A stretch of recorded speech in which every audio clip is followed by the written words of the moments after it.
Good evening. I'm Rick Dancer. Welcome to Get Real with Rick Dancer. And tonight we are going to get real, real. As Bill London always says, let's bring out some whoop ass and really get moving here because we got a problem. Not just in Lane County, we have a problem in Oregon along the I-5 corridor where our people are missing, are turning up missing. They're disappearing. Um, and it's becoming a kind of an epidemic where there's 160, at least 160 that we know of people in Lane County right now who are missing. Those are 160 people. Now think of their families and all their friends and all the people, the relatives that know these people, and they're gone and they don't know where they are. And there's a lot of holes in the system. Getting information out. What do you do when this happens? We've got Stephanie coming on in a little bit. She's going to talk about that. What do you do when someone is reported missing? How soon can you report them missing? She's going to talk with us about that. We have Kevin and Michael, who are some. I think this is. I saw it on Facebook and I was like, going, "Wow, that's pretty powerful." They have the huge website, Lane County Mugshots. All you guys know about it. And even though the state says we can no longer release mugshots, they found a way to do their job. But they've also started this project, and well, they'll talk about it. I don't think they get paid for it yet at all. And they're showing pictures of people who are missing to keep that out there, paying Facebook to put those pictures out so other people can see and hopefully get someone to notice someone. And then we're going to top the night off with Parrish and Tina Bryson. Their son, Michael Bryson's been missing for, oh my gosh, it seems like forever. And I'm sure to them even longer. And we're going to get an update on the case and talk with them about what they hear from this group and then figure out how you can help in this whole process. So we want to thank our sponsors, Buck Sanitary Service. If you have a wedding, family reunions, something coming up, they have shower stations, they have nice restrooms, they have outhouses. Well, look at what they have.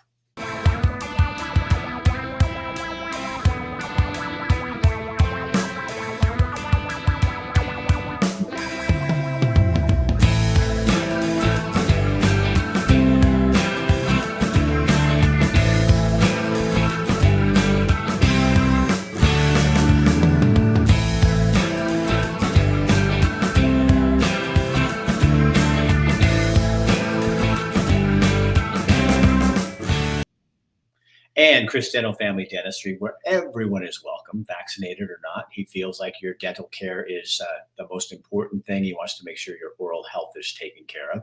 And we'll have something from him in a little bit. And then after the show, after Tina and Parrish are talking, then our other sponsor, New Leaf Hyperbarics with Matt McCarl, he's going to come on and talk with us for 10 minutes about hyperbarics and kind of some of the new things that are going on with that. Because if you have not tried it, you have to try this. And he has a personal connection to this story because Parrish is his second cousin. So I think that's our cousin, and Michael's his second or third cousin. Somehow there's a family in there. And Michael, when I called Matt, he said, yes, I want to sponsor this show, Rick. So I want to be on there. So he'll come up at the end to explain a little more. So let's get right into the topic.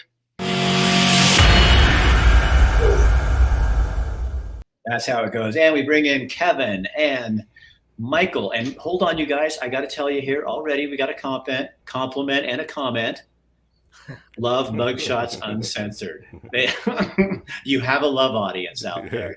Thanks, Rick. And you're right. We don't get any money for this. It's kind of a labor of love right now. So tell people what you guys have started up and what you're trying to do.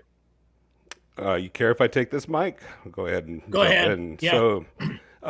Essentially, when we started revamping our website for the change in the law regarding the mugshots, we realized that we were basically sitting on an opportunity because the same platform and the same way that we put information in, things like that, could be adapted to work towards missing persons. And so now Mike could really speak to what it's like managing it on the Facebook site with the largest Facebook group in Lane County. But missing persons is a prolific issue, as you mentioned, Rick. It's just something that's just, you see it all the time, every other post practically. So we just decided that we wanted to do something about it. And so when we started digging in, It was actually really kind of challenging, and I could kind of go into the weeds a little bit if you'd like, or you know, kind What of. is it you want to do? So how do you guys paying Facebook, Michael? Is that what you do with the you're just going in and putting it We're on not your, paying for it at all. They don't get our money. We don't get any money. They don't get any of our money. It's kind so of that way. are you putting it on the Mugshots Uncensored page? We are putting it on two of our main websites. One of those is Oregon Crime News. That's where you land when you look at our mugshots. So no matter where you go on that website, you see a random, advertisement for someone who's missing in Lane County.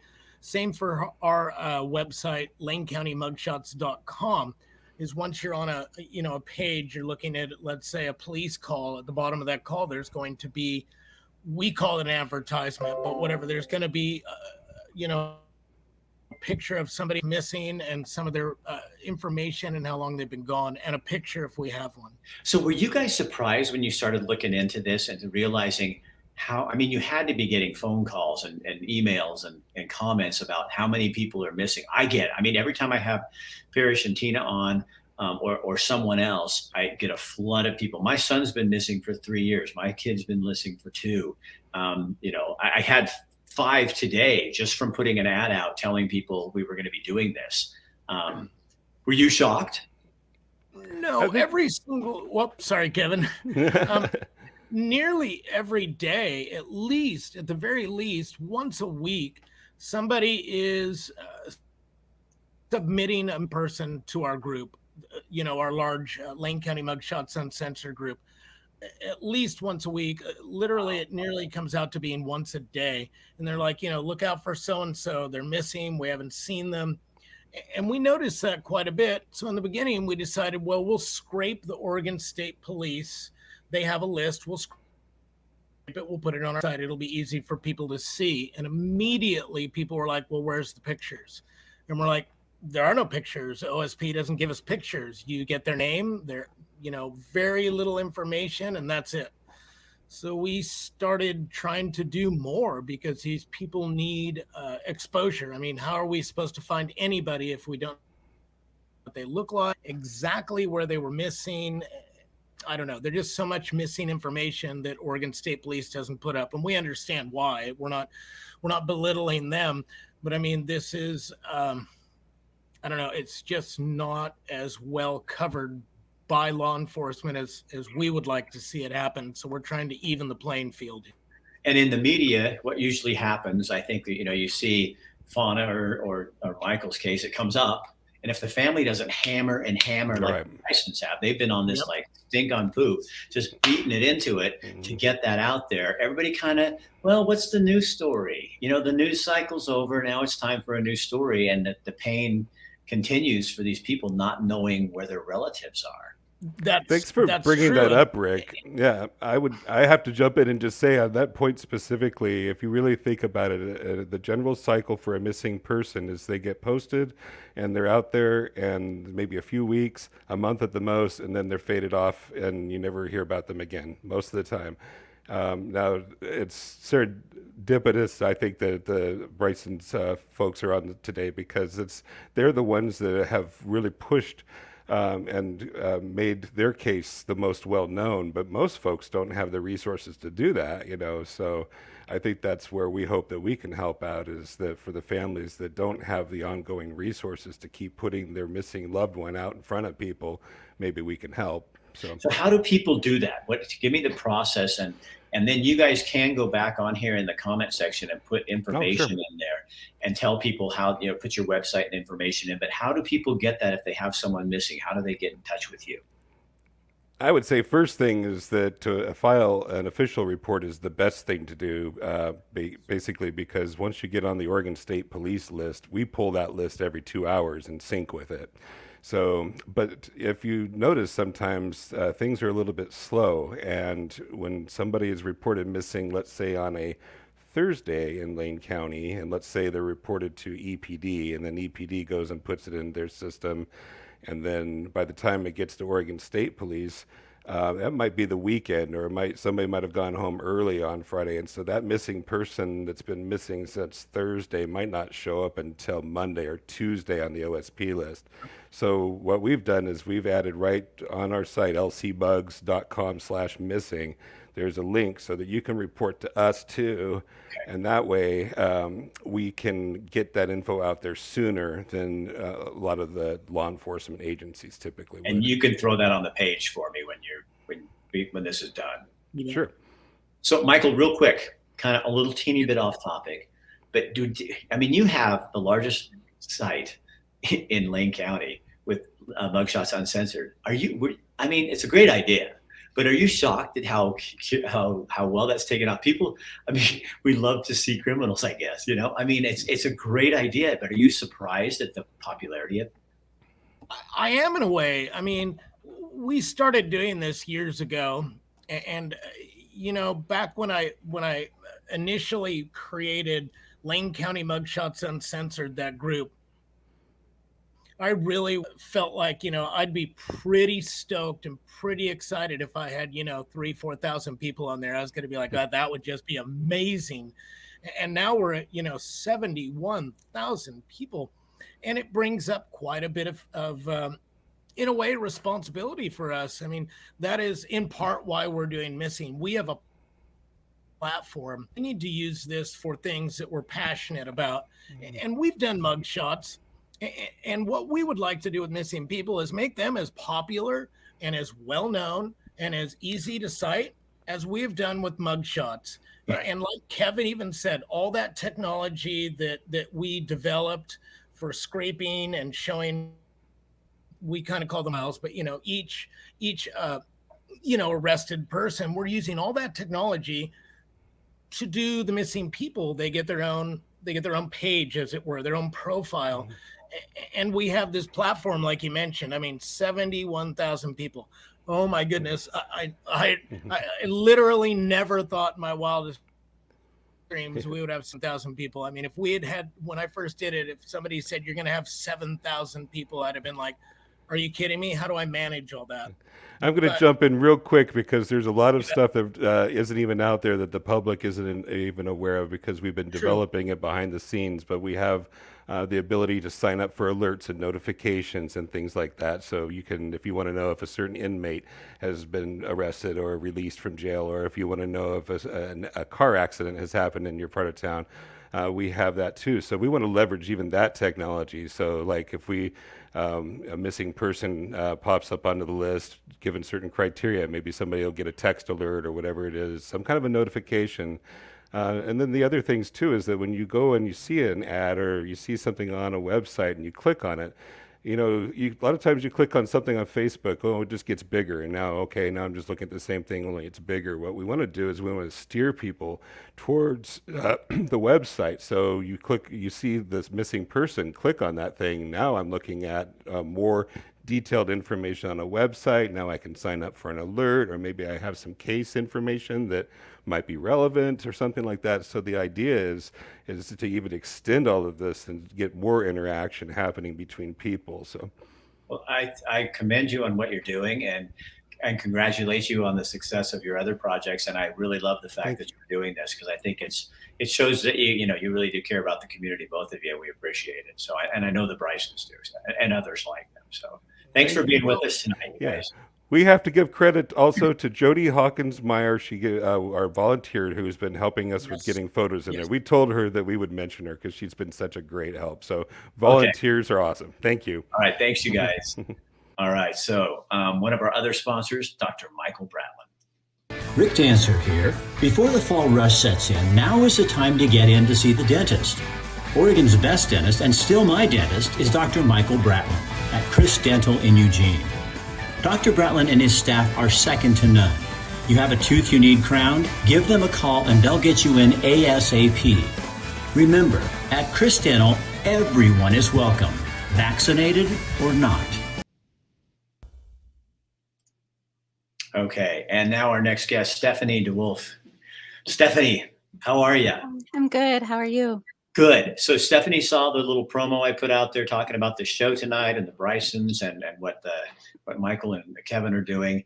And I said, hey, if you want to, she had some information I thought was totally very interesting. And I said, come on and bring you on. I don't know you, but you know what? I have this trust factor in me. I love information, and I don't think it has to come from official sources all the time. So tell me kind of what you do, who you are, and then give us that information. A few years ago, 9 or 10 years ago, I can't remember, I created Oregon Missing Persons in honor of my mother, who was a missing person in California, and she was born here in Oregon, but that's what happened down there to her. And I kind of just created it as a platform for people to be able to post, and I would share, and that's how it was for a really long time until I started really I didn't, and I still don't really get very involved in people's specific cases because my mom's case is still ongoing, so it's really hard on me to get really too wound up in everybody else's. But every once in a while, somebody will say, I can't file a missing persons report, or they told me to wait 24 hours. And these are things that are just absolutely just really hard to hear because they can't do that. So the things, I'm sorry, am I going too fast? No, you're fine. No, you just keep talking. You're good. Okay. Okay. So recently, can I mention specific cases? Sure. Okay. So the Kendra Hanks case in Southern Oregon, her family was given personal advice by the person who answered the phone, telling them that they would wait 24 hours if it was their child. And in Oregon, not only do we not have a 24-hour waiting period, we don't have any waiting period. We don't have any waiting period at all. So if someone's missing, you go to the police and they say you need to wait 24 hours. You say, no, you don't. No, you don't. You quote Senate Bill 351. Wow. It was fought for by the families of the missing. There's a few other laws that are older than that, fought for by Vicki Kelly. But this one specifically is the one that's going to say that they must take your report at the time you request it. And they cannot refuse you for any reason whatsoever. Huh. And I've been running into this over the weekend. There were 3 separate cases where people were saying, I can't file a missing persons report. And I'm like, okay. And usually I call the police department and I talk to them and I'm like, I think there's just a misunderstanding. They're saying that they can't file a police report. Is there somebody that they should call and talk to? And usually it gets resolved. But lately, these law enforcement officers have been digging in, saying that, they don't want to violate people's rights or because somebody was homeless. Like they wouldn't tell me why somebody wasn't getting a police report filed. They just said other circumstances. And when I asked the family what the other circumstances were, it was that he was homeless. And that's not a circumstance. They want to be able to, well, from what I can tell, it feels like they want to categorize and then file the missing persons report, but they can't do that. They have to file the missing persons report and then they can categorize and decide if that person's endangered or anything like that. But they always have to take the report. So tell me something else that people don't know. You don't have to be related to the missing person. You can be their friend. You can be somebody that went on a date with them that night and they took off and you feel like that wasn't very, like you asked their friends and they still can't find them and you don't think it was because of you and you feel like they're probably missing. You can go and report them. You can report somebody that you're going on a bike ride with, and that you haven't heard from in a couple of days. You can. Hold on. Kim Downey made a comment here I want to read. Need to focus more on missing way more than we spend on political drama. Amen. I agree. This is something that is completely apolitical. So do you think that, is there like, I know there's a lot of disappearances up and down the I-5 corridor and, and some of them are, is there like a concerted effort where people are being snagged, do you think? We don't know, I guess. I don't feel like it's that organized, but there could be. There definitely absolutely could be. Give me one more thing people need to know. One more thing that people need to know, and law enforcement also need to know this, is that whenever they do take your report, they have to enter it into the national databases within 12 hours. There's one more thing I want to tell you. Go ahead. So there's a federal law that covers, I wish I could remember the name of it. Vicky would remember. There's a federal law that covers people 18 to 21 that are transitioning from being an adult and a child.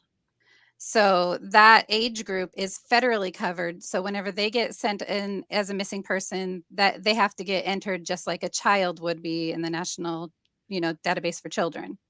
So it's like a gap insurance basically with God, the federal law. you really know your stuff, don't you?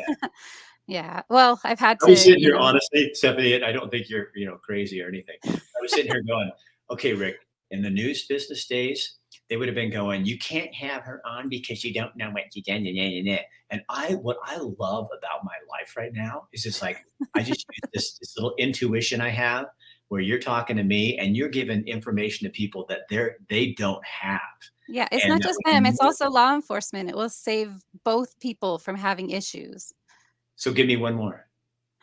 Oh, Or did you hit all your points? I think I hit all of them. There's 5 main points, and then there's that federal law that protects the kids in between. So as someone who lost your mom, which I'm very sorry that your mom is, Thank you. do you, you're like a freaking pit bull, aren't you? I've had to become one over the years, unfortunately. Yeah. No, but good, not unfortunate. Good for you. Because you bite in and just drag them because you have to, I mean, You have to. Yeah. I think it gets written off. Oh, it's a runaway. Oh, it's a party. We always look for excuses because we don't want to we don't want it to ever happen to us. So instead we just go, oh, Michael was a partier. So that, of course, that happens to people who party. It's like, no, people get murdered because they party. I mean, right. That's not how it works. Thousands of people party safely all the time. Right. Somebody did something and somebody knows something. And, shame on the people who keep their mouth shut. There's a special place in hell for the people who don't open their mouths and allow people to suffer like you and like the Parrish and Tina and all the other people. There's Megan's on here. Help find Adam Johns. Her someone in her life is gone.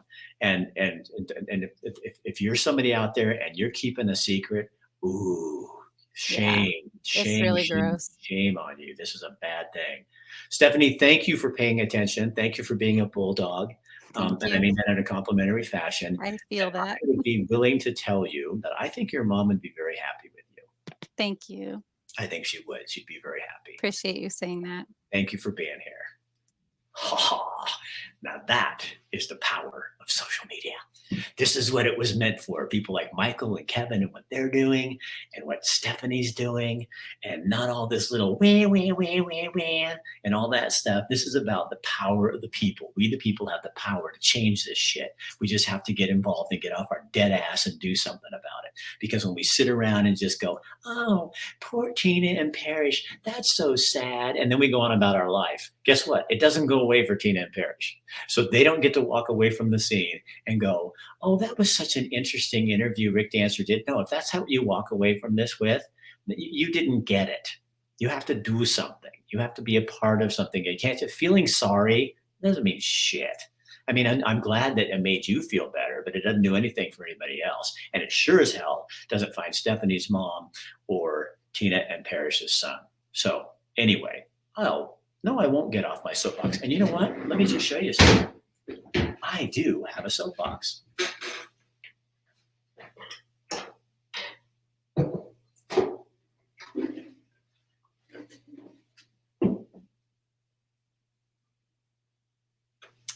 That is my official soapbox that I can get on whenever I want and do whatever I want to say. I had that made by a guy in Harrisburg, Oregon. Look at it's dovetailed and everything. He made it, the guy, the cabinet maker, I can't remember his name, but Parrish and Tina probably know him. So let's find out the important stuff. Do you know who that is? There's a couple. It would be maybe Bob Strutz or Jim Hoyland. I think it was Jim. Yeah. Pretty cool, huh? Oh, yeah. Yeah. So how are you two doing? Tina, I know you had a rough time. We're coming up on an anniversary here. How long has it been since Michael's been gone now? August 5th would be 2 years. That seems like forever, I'm sure. It is. Yeah. So what do we know? First of all, don't you love what Kevin and Michael are doing, and Stephanie too? Oh, absolutely. I love it. Does that make you feel like there's kind of like this, there's people that get it? You know what I mean? For you as a family? Yeah. Yeah, well, definitely, because it's like you said before, and like they said, it's time consuming, and you just feel like you're just banging your head against the wall sometimes. But when you see other people in the community that are picking up the torch and saying, no, these people need a voice. Yeah. They don't have a voice anymore. And some families don't know how to use social media an advantage, to their advantage.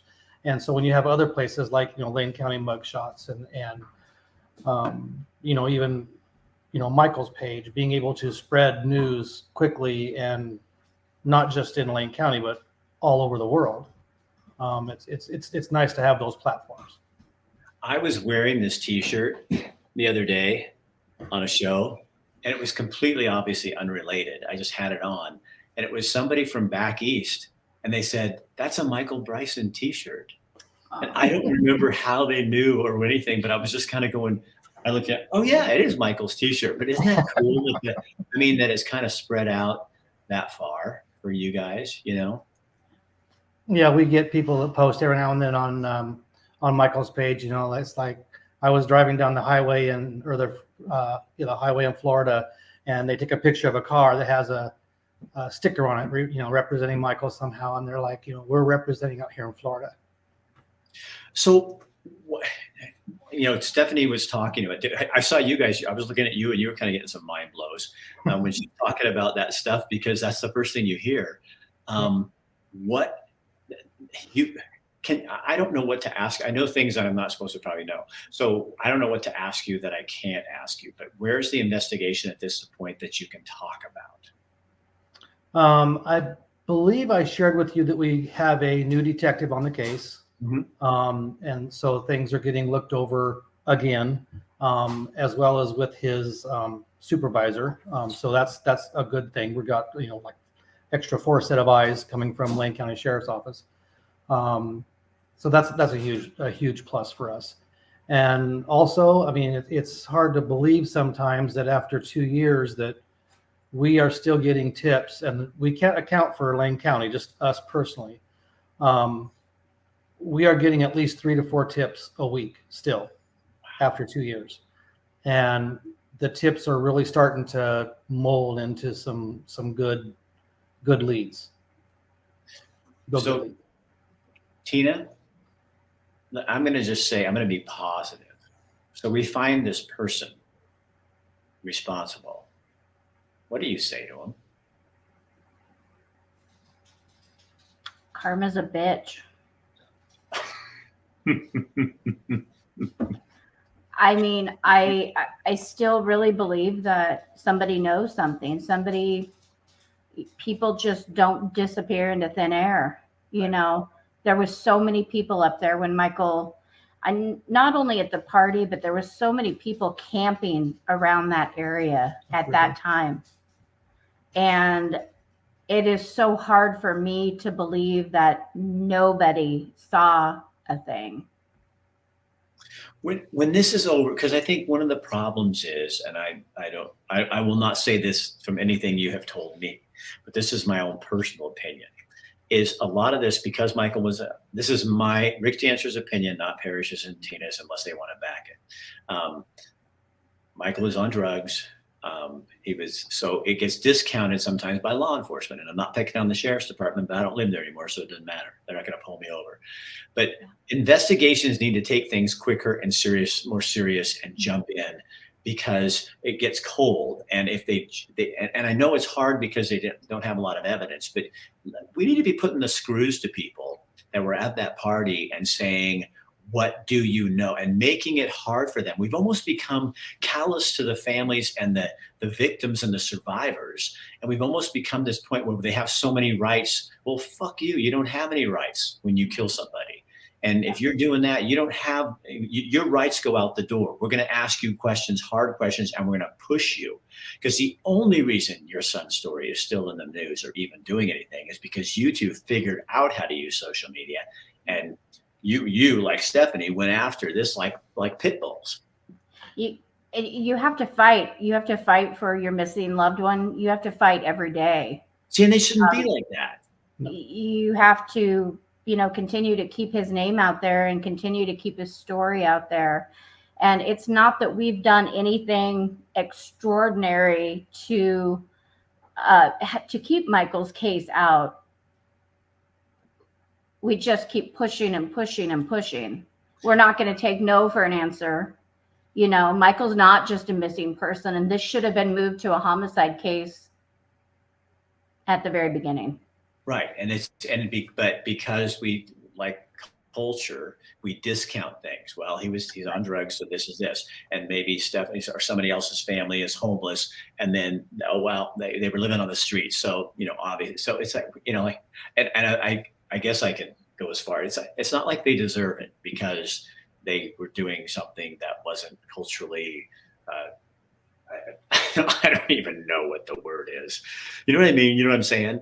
Yeah. It's like we quickly put them in categories, and then they don't go to the A detective. They come down here over here. Right. Yeah. Glad you have a new detective. Well, why did the first one do the job? Yeah. With that being said, Rick, someone shared something with us. It's been maybe about a month ago or so, and it really, really hit home. And that is, there's no such thing as an addict. What you have is you have a human being. You have a human being with an addiction problem. Right. And that is how people need to start looking at other people. That's not an addict walking down the street.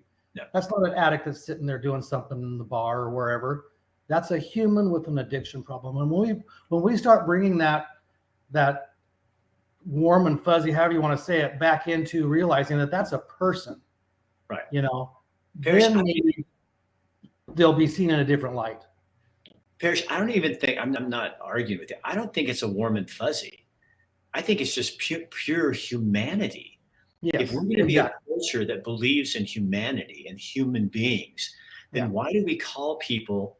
I have friends that are felons and have been in jail and they're sober now, and they still say that they're addicts. And I'm going, well, if you're not addicted to it now, then are you really still an addict? Because why do you have to go around I don't call myself a cancer survivor because I had cancer. Yes, I survived cancer, but I'm Rick Dancer. I have a whole bunch of shit that I do. And I'm a podcaster, and I'm a husband and a father. And I don't want to be a cancer survivor. I wanted to survive cancer. I don't want to be a survivor. Right. And so I think we do that to people. So once you've gone through the program, I have a friend of mine who's a felon who was arrested for some stuff, and I had some people recently find out, and they were taunting me on Facebook to out people and do stuff, and I'm like, wait a minute, what are you doing? That the person served their 2.5 years, so fuck off. Yeah. Society said this is what you do. And it's none of, so once they do that, then it's none of your business. But we pick and choose what crimes we like. And we pick and choose, well, they just did this. And I think that's what happened with Michael because he was on drugs at a party. And I think that's what happens with a lot of homeless people. We're so kind to the home. We're so worried about the homeless, yet we treat them, their families and them like this when they go missing and that kind of thing. So I just think we as a culture need to really get a grasp. Like you said, I love what you said there, Parrish, is, quit calling people names. Michael wasn't an addict. Oh my God. He was a creative, cool son, brother, obviously charming. I had a lot of friends. A lot of people liked him. Everybody said, he was just like, a really cool guy like that, but he had a problem. He did, and he was also, going along those lines. He was a protector. If he saw a situation that wasn't, someone wasn't comfortable, he made them comfortable. He diffused the situation. Right. He always looked out for the other person in the room. He always made you feel like you belonged there, or, you were the most important person in the room. And it didn't matter where he was at. Everyone felt that from Michael. Right. And I think that's part of the success, if you want to say that, of our social platform with Michael, is that we don't just there's a lot of things we can't post, but when we post things, we post from the heart, and we post stories about Michael, and we allow people to share stories about Michael that really gets into people's skins and in their hearts, and they realize this isn't just a young man that went to a party and then just flat out disappeared. This is a young man who had a lot to offer this world, and now that he's gone, he is really offering with his story a lot to this world.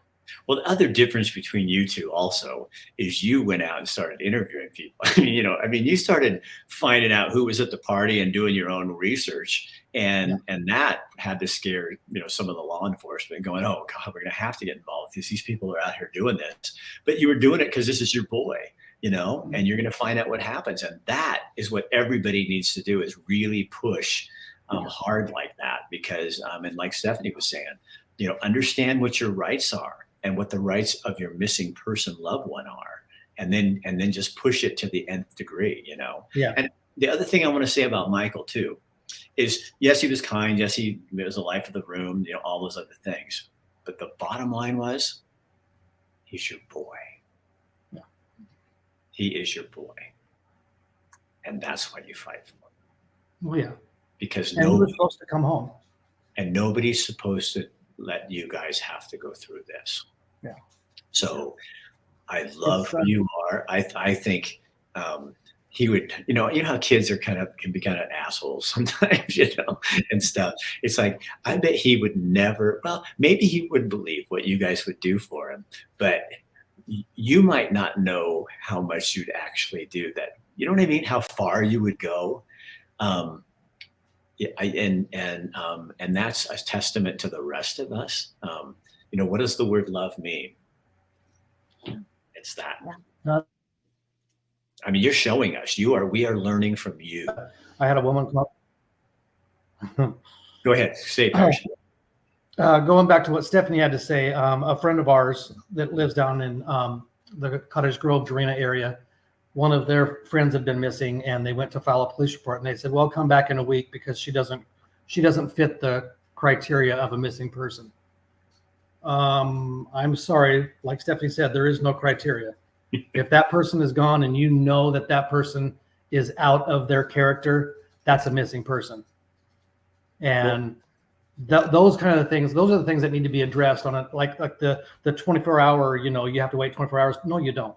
And like she said, you don't have to, especially, here, when you know something is wrong and out of character, you contact someone immediately. And if they dismiss you, because we were kind of dismissed at the very beginning that Michael just wandered off and there was no foul play, and, you're going to find him over here. And that went on for, a couple of days until they realized how many people were there searching for Michael. And they realized, okay, this is out of character for Michael. Right. And then when we found some of Michael's items in December, and the location that they were found, those kind of things were like, okay, now Michael did not walk out of here on his own accord. Michael did not climb up that steep embankment that's 150 yards straight up chasing a gnome. Bullshit. Sorry, bullshit. I'm gonna get real with Rick. Don't tell me that about Michael, because number one, Michael was lazy. Number two, there's no, that just doesn't happen. Right. And how dare you even say that to his parents? Right. When they're telling you all along, this is not our son. Our son is not here because he was taken away from here. He was taken out of this world. Period. If I had a 5-year-old and they disappeared, would they wait 24 hours? No. Hell no. No. There'd be an Amber Alert, and they'd be out there. Exactly. So your baby disappeared, and they, that should be an Amber Alert. That needs to be the change. It really needs to be the same focus on people, And would you guys ever write a book? We probably could. No, I would totally read. I think you could really show that a parent's love, and in that book, in that writing, and not only a parent's love, but then in it giving out information in a way that people could receive it. But Right. like what it felt like when when you're, I remember my kid, when my oldest we were at a, shopping place or something, and Jake took off under a counter and we couldn't find him. And we are running to the doors and screaming. I mean, I was embarrassed because they knew who I was, and I'm going, shut the doors. I can't find my kid. And Kathy's running another way. And we're just like this, but that feeling. And that's how you felt, the same thing. But because that parental thing. But see, if you wrote about that and then wrote about all the inconsistencies and the things that didn't add up in the story of that love, I think it could be magic. And people would learn a lot. I just put that out there because I think you guys are totally aware that you could do it. And I think it would be, get like a Stephanie or somebody like those people to come in with you and do that. But you have, you've shown the love of your kid. And I think you could really take this to a place where, and it doesn't have to be the kidnapping or the loss of Michael Bryson. It could be Right. just, when someone you love disappears, and just simple. And write it from your heart. I'd read it. And I know I'm watching Stephanie's face right now. She's going to read it. So I just noticed the comments over here from Kelsey. And, we go out, or I go out at least once, if not twice a week, and do some like mini searches, depending on what kind of tips we get. But just to let people know that we are going to do some more organized searches as the tips come in to support that area. You know what I mean? I don't want to just send people on down rabbit holes. I want to make sure that we're utilizing the volunteers that come out, because I'm telling you, the volunteers that have showed up and stood by our side, it's just been, I don't even know any words to say. It's just. People are saying you should do a movie. You'd have a lot of buyers on the book. Yeah, I'm telling you, I'm going to be your publicist. I'm going to help you. We'll have to come and stay downstairs in Montana and do it then. I got a whole suite for you. You guys, thank you for coming on, and because I know it's always hard, but I think it really is good. Okay. Yep. Keep in touch with me. Absolutely. I want to do the story when you figure it out. Oh yeah. And then we'll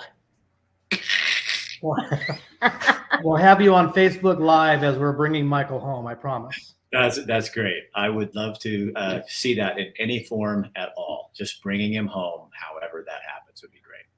Yeah. All right. See you guys later. Thank you. All right. So, wow, aren't they awesome? That's the reason I do what I do. I can get teary over that. It's what I dreamed of doing at KZI, but there was always a reason we couldn't do it. There was always a little problem with something. And this is what it means. People, they get all antsy about stuff. This is what freedom is. This is freedom of the press. This is how it works.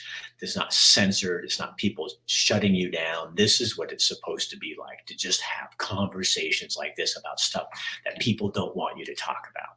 Because I don't give a shit what people want me to talk about. I'm going to talk about what I want to talk about. And you should too.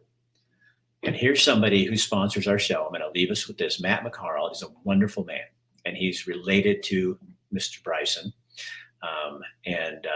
He has hyperbarics, New Leaf hyperbarics, and he's going to talk just about that, because I said, we're going to talk about this stuff. You tell me a little bit about your business, but this is how we pay for our shows. This is how things happen. So if you were thinking about hyperbarics, please go in and do this. Tell him you saw it on here. Let him know that he pays so that you can see. If you like our show, it's because of Chris Dental Family Dentistry. It's because of Buck Sanitary Service, and it's because of people like Matt McCarl. I'm going to let Matt finish this off.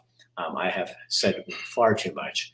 Have a good evening. Share this on your page so other people see this, because this is what people need to be talking about, not everything else that's on the headlines and screaming at us from the airwaves. So this is real life. One of our sponsors tonight is Matt McCarl at New Leaf Hyperbarics and Wellness Center. And Matt, one of the reasons he's supporting the show tonight is he is actually related to Michael Bryson. And Matt joins us from his studio. Now, tell the audience how you're connected to the Bryson family. So Parrish is my cousin. His dad was my mom's brother. Okay. So you're second cousins to Michael. Yes. This has been really hard on the family, and just, you know, the not knowing, that would be the worst part. Yeah. In fact, when I found out, I told the staff here, like, I got to go. And I went and packed some stuff in my car and went up and started hiking the trails and stuff like that day too, and seeing what I could do to help. Yeah, because you're kind of a fireman, and people really loved he's a volunteer firefighter in Harrisburg. He's also a pyromaniac, trained in how to blow things up. Yeah. But the reason Matt's really here is because he's also trained on how to set up hyperbaric chambers in your home and how you can do it. And you don't have to go all the time to see Matt. He'd love to see you. But you started selling these right off the bat, and you're doing really well, like getting and renting them. And tell people what you do. Yeah, for folks that find it more cost effective just for them to have it right in their home, we do rent and sell. So, for example, say somebody's doing a lot of cancer treatments, or they're trying to battle cancer naturally, so they're doing high dose vitamin C infusions and things like that. But maybe they live in Coos Bay, and so they're coming over here once, twice a month, maybe once a week to get their vitamin C infusions, but they can't necessarily come over every day for their hyperbarics. I see. So what we do is, if they're specific, the one lady I'm thinking of, she rented a chamber for like 2 months, and I just went over to Coos Bay, set it up in our home, showed her how to use it. The only caveat to that is folks have to have a prescription for it to be in their home, because it is, that medical device. So once they get their doc to get them the referral, and if their doc can't, our doc is more than happy to work with them, find out what they need it for, and get that all set up and write the script for them. And then from that point on, it's just deciding what chamber they want, as in what size and how long they want to rent it. And or if they're purchasing, then it's just super simple. They just purchase the chamber, I order it, it comes in, I get all the extra pieces and parts for it, because we put together a whole package for folks. Right. So for example, Rick, if you were to go to Summit to See, which is the chambers we use right now, to their website and look at them, you would be looking at prices for just the hyperbaric chamber itself. So AKA the chamber, the compressors that inflate it. And then it gets delivered to your home. And then you have a little zip drive that you can watch and hopefully figure out how to put it together. They're really not that difficult to put together, but some folks do struggle. For us, we put together a package which includes the hyperbaric chamber, the oxygen concentrator, and then I myself go to Jerry's and get all the pieces and parts and build a pedestal to put it up off the ground for you as well, for folks that want it in their home, because it is much easier to get in and out of with it being 20 inches off the floor versus setting right on the floor. And then I come, set that all up, put it all together, and then spend as much time as needed for you to understand really how to run the chamber on your own. So Matt, let me ask you this. If you don't know, just it's fine. But like, can you do that? Like, if you were diagnosed with cancer or something, or something like that, can you write that or use your HSA or something like that to pay for that as a medical device if you have a prescription? Do you know the device? Possibly. I'm going to say possibly. I know that we do accept HSA and FSA cards here for treatments. So as far as equipment goes, I don't know why you couldn't.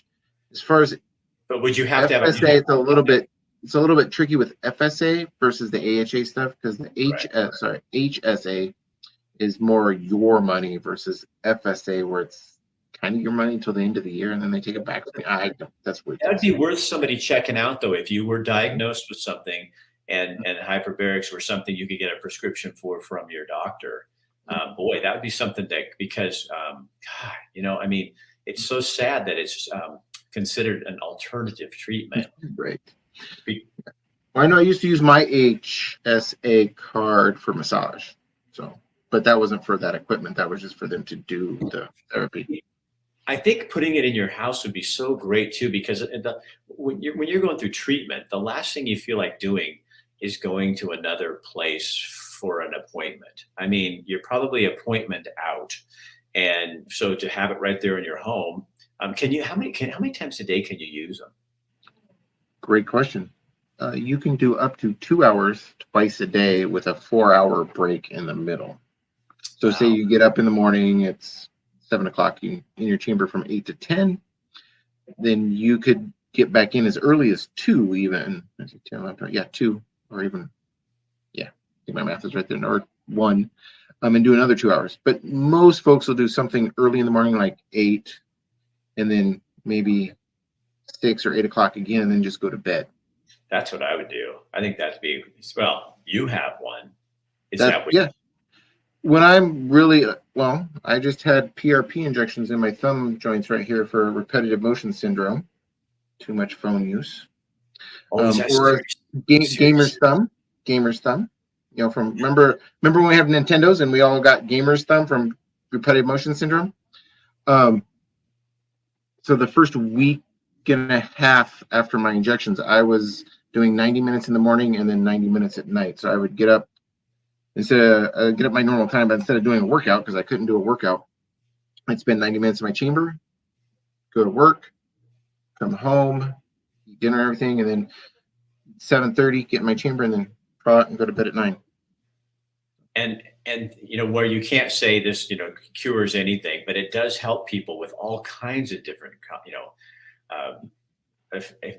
afflictions. Yes, or say somebody has, a lot of folks will rent them or we'll use them for post-concussion syndrome for motor vehicle accidents. And we had a gentleman who had it so bad that he was super light sensitive. He had like a special shield he had to wear when he went out in daylight to keep his migraine from being super bad.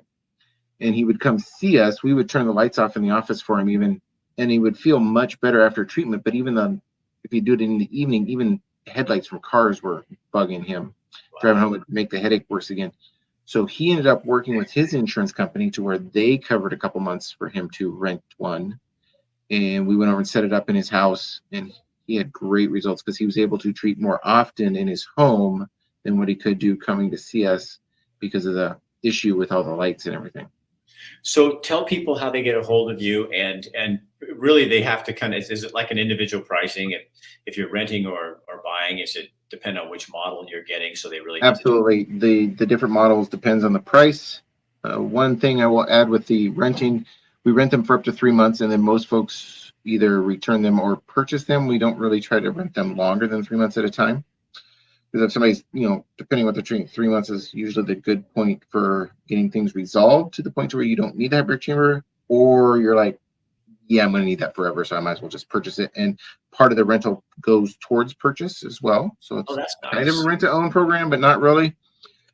So yeah, it's really all based on the size. But if folks want to get a hold of us, the multiple ways to do that, you can either call us directly, 541-636-3278. Webpage is newleafeugene.com, and there's a contact us button there, and they'll send us an email. You can find us on Facebook, or email us at eugene@newleafworld.com. All right.